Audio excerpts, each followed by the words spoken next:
Well, we have today had what I think can now be described as a peaceful demonstration by French fishing vessels, and that's in response to some licenses that we issued on Friday, resulting out of the new Brexit trade deal.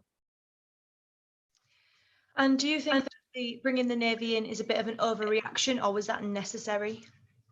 Well, we take threats very seriously. Earlier this week, we heard a French minister threaten to cut Jersey's electricity. We then had a threat from fishermen to blockade our main harbour. It's really important that we protect the interest of islanders, and we were grateful to have the Prime Minister's support in sending those vessels as a precautionary measure and to help monitor Jersey's water.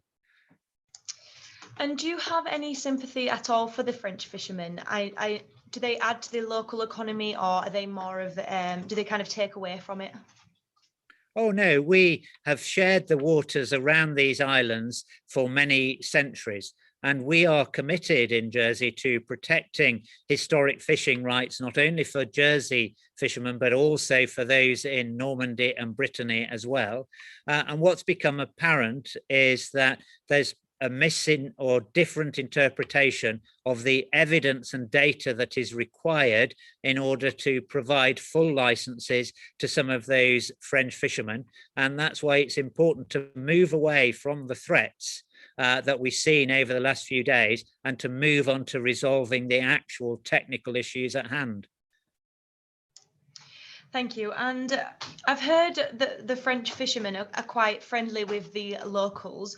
What is their opinions on this at the time being? Well, there's a mixed reaction. Some fishermen, of course, because our fishermen have experienced difficulties in landing since the 1st of January and Brexit being implemented. So they found that difficult. And now the French fishermen are finding it difficult moving into this new licensing regime.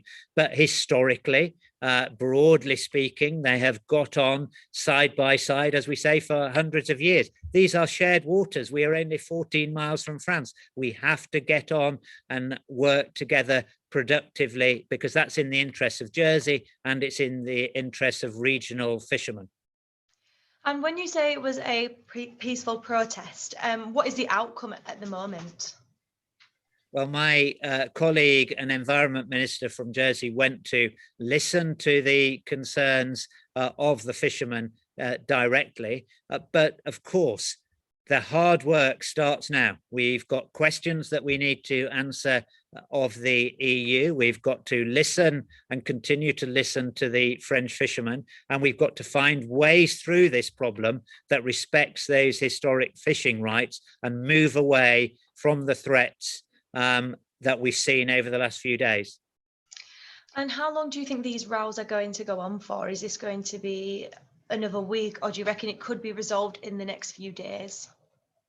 It's going to take some time to work through these technical issues because that's what they are, but we want to respect those historic fishing rights. That's what our aim is. It's working together to be able to prove those rights and to ensure that we maintain good relations with our Norman and Brittany neighbours.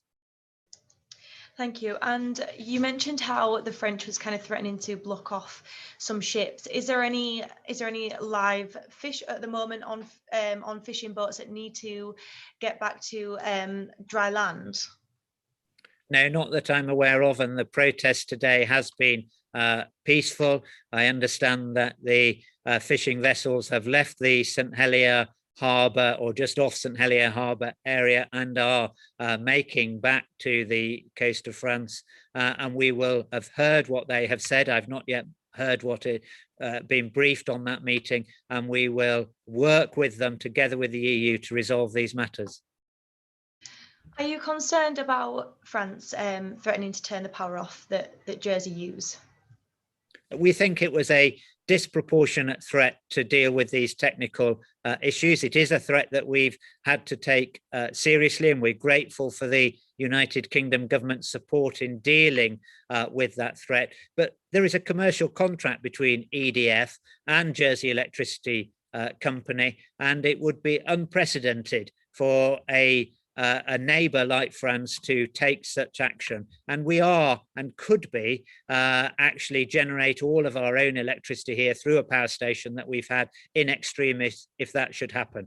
We don't expect it to happen, and we think it would be unreasonable if it did happen, and it's even unreasonable to threaten it to happen.